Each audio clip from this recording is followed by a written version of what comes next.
Hey guys, how's it going? Welcome back to my YouTube channel. Now guys, today I have a really special phone with me and this is the iPhone 11.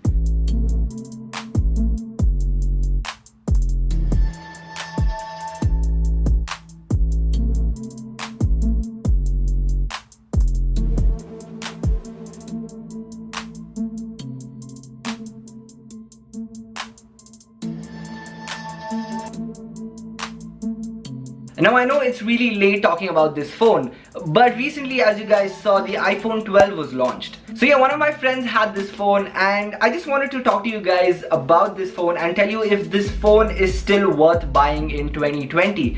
Now before I can get into using this phone and reviewing this phone for you guys, let me tell you what you get in the box. Now if you look at the box very closely, yeah, you get the picture of the iPhone 11.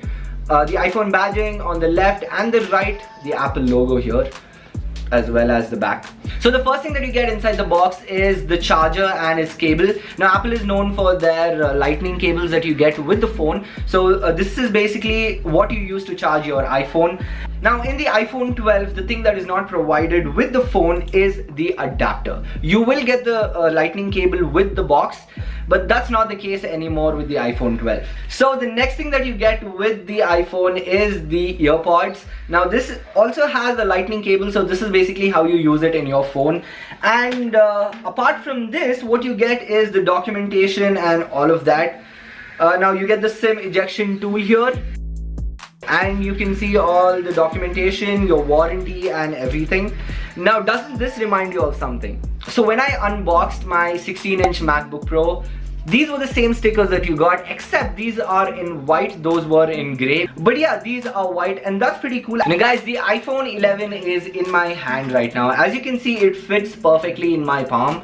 Now talking about the phone, this is basically how the phone is. You get a glass back at the back.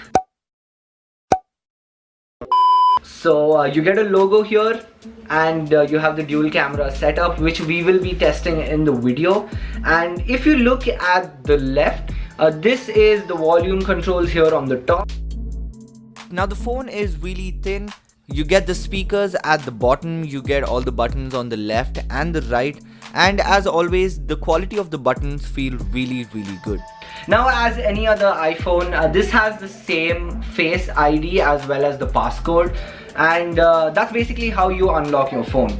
Now the colors that you get in this phone are red, black, white, green, purple and yellow. And this specific phone is the black colored phone, as you can see with the glass back. That's why it's so shiny, you can see the camera over there. So this phone is a 64 GB phone. Now the phone has a 6.1-inch liquid retina HD LCD display and it is water and dust resistant. It has an A13 Bionic chip with the 3rd generation neural engine, but according to the phone that I have, it's been upgraded to the next version.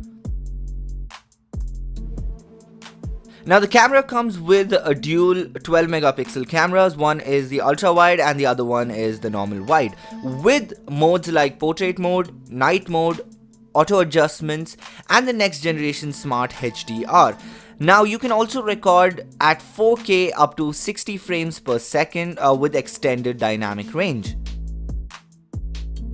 Now the front camera consists of a 12 megapixel true depth camera with modes like portrait mode, smart HDR, and you can also record 4K videos up to 60 frames per second. So guys, testing out the front camera, I'm recording this from the iPhone 11 front camera. So yeah, the picture quality looks really good and it has a 12 megapixel camera both at the front as well as at the back. So this also has the option of ultra wide as well as the normal camera. As you guys can see, I'm trying to change the lighting as well, so you can see how the camera adapts to it. So yeah, this is basically how the camera is, and this audio is directly coming from the phone. You guys will be able to see the difference in the video footage. So I quickly shifted over to the normal HD version to the 4K. So this currently is the 4K video that you guys are seeing. And yeah, this is pretty much how it looks. It also has the normal HD camera up to 60 frames per second. So that also is really helpful. So as you guys can see, this is how the footage actually is in 4K. So yeah, right now I'm currently recording in the rear camera. Now the camera setup that you get in this phone is a dual camera with the 12 megapixels here. So both of these are normal camera as well as the ultra wide camera. The ultra wide works out perfectly, but the normal camera is not that great for vloggers because you really can't see much.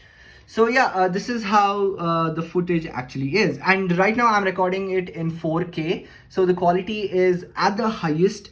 Now, I tried clicking a few pictures from my mom's garden. The pictures came out really good. You can see how well defined each of these pictures are. Now, both of these pictures were taken with two different camera modes, and that's why they do look a bit different. Now, the phone costs approximately around 52,000 as of today, that is in November 2020. So this is available on Amazon and the link will be in the description. So if you guys want the phone, go check it out. That was my review of the iPhone 11. Coming to the actual topic of the video is whether you should stick to the iPhone 11 or if you should go ahead and buy the iPhone 12. Now, the iPhone 11 has almost everything in the box. You get the charger as well as the earpods. But you guys actually do get a lot of alternatives online for the earpods and the charger adapter being missing from the box, where you can go and buy them locally. But yeah, that seems like a really good fix for the issue if you guys buy the iPhone 12. If you look at the phone, there's not a lot of change. Almost everything is way too similar to the iPhone 12. They haven't changed a lot of stuff. But the iPhone 11 is still a very good buy even in 2020. That's personally what I feel. This is entirely up to you guys. So let me know if you guys would prefer the iPhone 11 or the iPhone 12 in the comments below. And thank you for watching my video. If you guys like it, like, share and subscribe. And I will see you guys in my next video.